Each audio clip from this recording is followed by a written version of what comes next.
Hi tech शहर, 5G की speed से चलता इंटरनेट, पटरी पर सरसराती मेट्रो ट्रेन, जीवन की भागम-भाग, एम्बिशियस भविष्य के गोल्स, और इन सब के लिए इंसान की अंधाधुंध दौड़।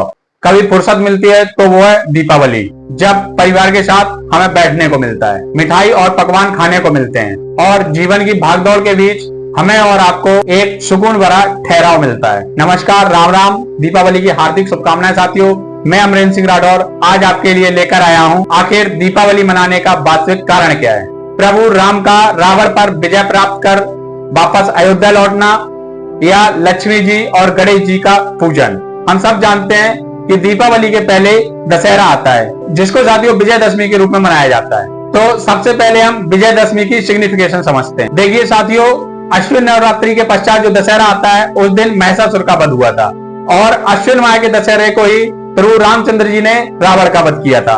तो साथियों, ये दोनों ही कहानियां हमारी सिद्ध करती हैं कि विजयदशमी एक्चुअल में विजय का प्रतीक है। ये विजय है साथियों अच्छाई की बुराई पर, न्याय की अन्याय पर और धर्म की अधर्म पर। आसान भाषा में समझे साथियों तो पुराणों के अनुसार दीपावली एक्चुअल में 6 दिन की होती है, मगर हम लोगों को दीपावली 5 दिन की पता होती है। तो चलिए साथियों जानते हैं दीपावली कैसे 6 दिन की होती है। दीपावली शुरू होती है बस द्वादशी से। वहीं आसान भाषा में समझे साथियों तो बस यानी कि बच्चा यानी कि किड। मुख्यतः इस दिन जानवरों की पूजा की जाती है। इसमें गाय के बछड़े एवं गाय माता दोनों को पूजा जाता है। इसी बात को साथियों साइंटिफिकली समझे तो जानवरों का जो प्रजनन यानी कि ब्रीडिंग सीजन जो होता है या मानसून सीजन जो होता है वो समाप्त हो चुका होता है और अब हमें उनके बच्चों की देखभाल पर ध्यान देना होता है। फिर साथियों सेकेंड डे आता है धनतेरस यानी कि धन त्रयोदशी। धनतेरस के दिन साथियों धनवंतरी और लक्ष्मी जी की पूजा की जाती है। मगर साथियों आजकल प्रचलन कुछ ऐसा है कि हम लोग धन यानी कि लक्ष्मी जी की पूजा तो कर लेते हैं, लेकिन हम धनवंतरी जी के बारे में कुछ जानते ही नहीं है। धनवंतरी जी वास्तव में स्वस्थ और आयुर्वेद के देवता हैं। इस दिन उनकी भी पूजा की जाती है और साथियों दोनों ही धनतेरस के दिन समुद्र मंथन से प्रकट हुए थे, इसीलिए दोनों की पूजा की जाती है, जो कि मेनली आपके जीवन में धन, वैभव एवं अच्छा स्वास्थ्य प्रदान करते हैं। इसके बाद साथियों आती है नरक चतुर्दशी यानी कि नरक चौदस। साथियों इस दिन ऐसी मान्यता है कि नरकासुर नाम का एक राक्षस था, जिसका भगवान कृष्ण ने नरक चतुर्दशी वाले दिन वध किया था और उससे 16,100 नारियों को इस राक्षस के शोषण से मुक्त करवाया था। और जब ये नारियां अपने समाज और परिवार में वापस से एक्सेप्टेंस न मिलने के कारण निराश हो जाती हैं, तो भगवान श्री कृष्ण यानी कि हमारे कान्हा जी इनको पत्नी के रूप में स्वीकार करते हैं। साथियों सनातन धर्म की सुंदरता देखिए कि दीपावली सिर्फ एक युग का त्योहार नहीं है, ये लगातार चीजों को अपने में समाहित करता जाता है।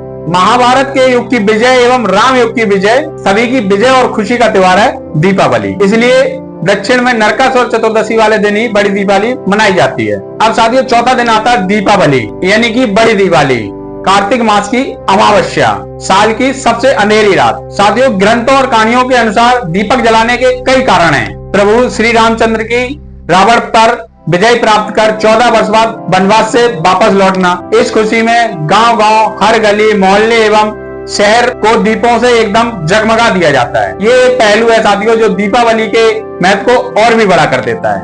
पुराणों के अनुसार साथियों दीपावली और भी पहले से मनाई जाती है। मान्यता है साथियों इस दिन विष्णु जी निद्रा में होते हैं और विष्णु जी के जागने से पहले माता लक्ष्मी और गणेश जी, जिनको माता लक्ष्मी ने गोद लिया था, उनकी पूजा कर लेनी होती है। इसके बाद देवोत्थान एकादशी को विष्णु जी की पूजा कर उन्हें निद्रा से जगाया जाता है। वहीं साथियों एक कारण और भी माना जाता है कि अब से रातें अंधेरी होने लगेंगी, मौसम भी बदलेगा, तो दिवाली से लेकर आगे प्रत्येक दिन दीपक जलाए जाए ताकि प्रकाश और ऊष्मा एनवायरमेंट में बनी रहे। दिवाली का 5वां दिन यानी गोवर्धन पूजा। गोवर्धन पूजा का उल्लेख साथियों हमारे ग्रंथों में है, लेकिन इसके साथ साथ इस दिन को बाली महाराज से भी जोड़ा जाता है, जिसमें यह माना जाता है कि बाली इस दिन धरती पर वापस आते हैं और लोग इस दिन अपने परिवार के साथ ही रहते हैं और अलग अलग जगहों पर नृत्य, क्रीड़ा, कुश्ती, दीवारी खेल आदि प्रतियोगिताओं का आयोजन किया जाता है। साथियों मैं तो बुंदेलखंड से बिलोंग करता हूँ। हमारे यहाँ तो दीवारी खेल खेला जाता है, जिसे खेलने वालों को मोनिया बोलते हैं, जो पूरा दिन मौन व्रत करते हैं और दीवारी खेल प्रतियोगिता में भाग लेते हैं। तो आप किस जगह या शहर से ये वीडियो देख रहे हैं ये कमेंट सेक्शन में जरूर बताएं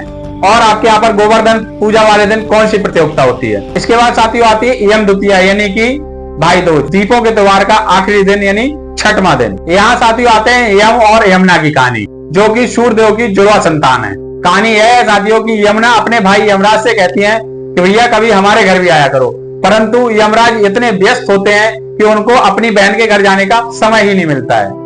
यही वो दिन है साथियों जिस दिन फाइनली यमराज अपनी बहन यमुना के घर जाते हैं।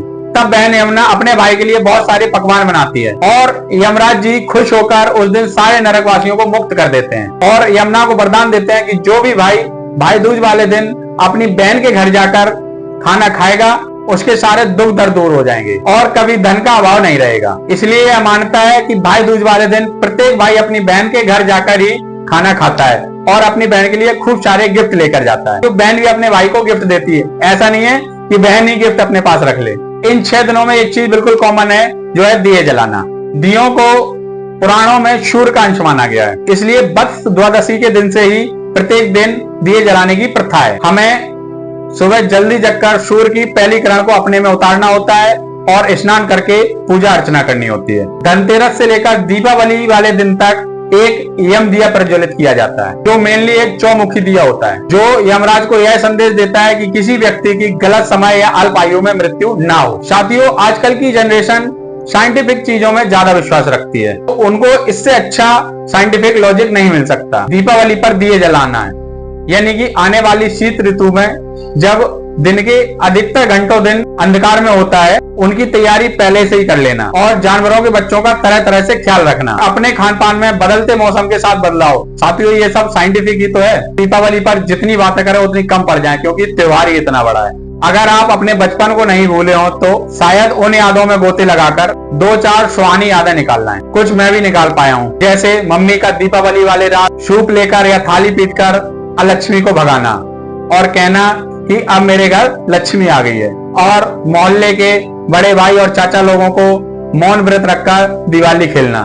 पापा और ताऊ का शिवजी और पार्वती के पासे खेलने वाले खेल का बहाना लेकर पत्ते खेलना और इन सबके बीच हम बच्चों की टोली पटाखों की तारीफ करते हुए पटाखे फोड़ना। तभी दादी को दियों से बने हुए काजल की याद आना। बहुत कुछ और भी रह जाता है साथियों जो हमें आनंदित कर देता है, मगर आज मैं चाहूंगा आप, मैं और हमारा पूरा देश याद करे देश के उन वीर जवानों को जिनकी दिवाली सीमा पर रक्षा करते हुए निकल जाती है। याद करें उन वीरों को जो हमारे चेहरे पर मुस्कान के लिए दीपावली को भी अपने खून की होली गिरकर अमर शहीद हो गए। तो कैसा लगा साथियों मेरा वीडियो, ये कमेंट सेक्शन में बताइए। अगर वीडियो अच्छा लगा है तो वीडियो को लाइक कर दीजिए। मिलते हैं अगले वीडियो में, तब तक के लिए नमस्कार और धन्यवाद। मेरी तरफ से सभी को दीपावली की हार्दिक शुभकामनाएं।